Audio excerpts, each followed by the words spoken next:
Le docteur Marie-Thérèse de Malman nous apprend dans son livre Les études iconographiques de l'Agni Purana que les 64 yoginis figurent à 2 reprises dans l'Agni Purana. Aussi, dans ce livre, elle dit qu'il existe un temple qui s'appelle Surada. D'après Sir Walter Elliot et le général Campbell, le guide que, en 1853, indiqua à ce dernier le chemin du temple des Yogini à Surada, refusa de s'en approcher à moins de 2 miles. En plus de nous indiquer que ce temple de Surada se trouvait dans la forêt de Orissa, ce commentaire nous confirme aussi la peur que les temples des yoginis ont toujours suscité chez les indigènes. Marie-Thérèse de Malm s'intéresse à l'iconographie des yoginis et aussi aux temples. Elle cite dans son livre les temples de Khajuraho, Ranipurjayal, Mitauli, Dudhai, Hirapur et Beragat, ainsi que le temple de Surada. C'est pourquoi je voulais absolument me rendre à Surada. La description du Shiva Bhairava qu'elle donne au sujet du temple de Surada me ressemblait fortement à celle de Ranipurjayal que je connais. Mais elle, dans le paragraphe qui mentionne le Shiva Bhairava comme le Sada Shiva, qui aurait plusieurs têtes et qui rendrait l'aspect astral et cosmique comme axe central autour duquel les yoginis déploieraient leur énergie circulaire. On peut lire dans son livre, cette hypothèse paraît vérifiée par la présence de l'éléphant et du bovinet qui supportent le Shiva polycéphale représenté au centre de Shausat Yogini de Surada. Après cette phrase, il y a un pied de page qui cite W. Elliot et Karambelkar. Puis le paragraphe continue en disant que ces animaux pourraient correspondre à Aishvarya et à Dharma, qui sont des pieds du trône des Sada Shiva.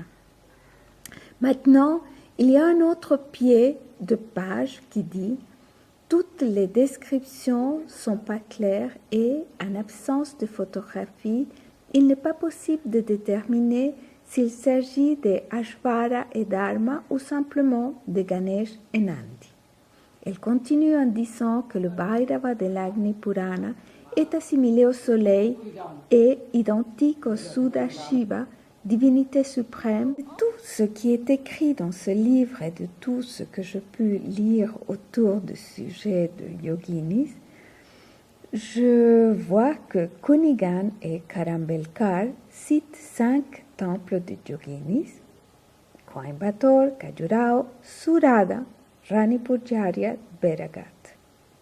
Stella Cambridge ajoutait Mitauli et Dudhai. Et Divya Deheya parle des ruines ou des temples de Khajuraho, Dudhai, Mitauli, Beragat, Hirapur et Ranipurjayal. Elle ajoute des sites de yoginis où on aurait trouvé grand nombre de sculptures comme à Lokhari, Bado, Naresar, Rikyam, Hinglayar, Shadol ou Rewa. Je me suis déplacée dans tous ces endroits et je puis constater que c'est surtout le docteur Divya Deheya qui a fait l'étude le plus complet au sujet des yoginis. Effectivement, les ruines des temples de Khajuraho, Dudhai, Mitali, Beragar et Hirapur et Ranipurjayal semblent être les seules et uniques ruines des temples. Divya Deheya ne mentionne jamais le temple de Surada. Je me rends compte aujourd'hui que certaines confusions arrivent quand les érudits font des études que dans les livres et dans les documents et ne se rendent pas aux endroits et ne regardent pas les choses avec ses propres yeux. Le seul que je peux dire de tous ces érudits qui ont écrit au sujet des yoginis, c'est Divya Deheya, la personne qui a été jusqu'au bout des choses. Je voulus moi-même aussi avoir le cœur net et je suis allée visiter tous ces endroits. Et voilà que le temple de Surada n'existe pas. Nous avons été et nous avons trouvé un temple de la Devi dans une grotte, un temple de Shiva sur une colline, mais aucune ruine de quelconque temple de yoginis.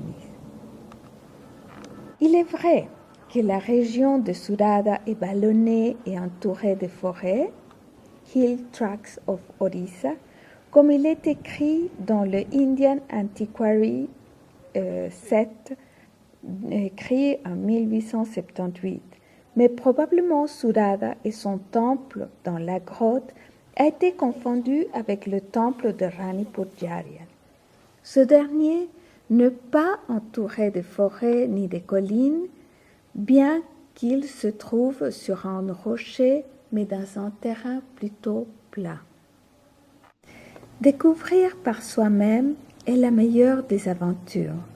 Même si on n'est pas un érudit, si on n'est pas un scholar, on peut trouver beaucoup d'informations et se réjouir de tous les petits détails qu'on apprend, qu'on rencontre.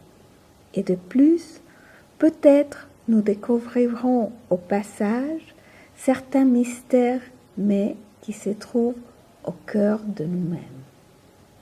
Je vous invite à aller au temple des yoginis dans l'Inde et puis de visiter ces endroits, d'observer les sculptures, de sentir l'énergie de ces merveilleux parages solitaires et magnifiques.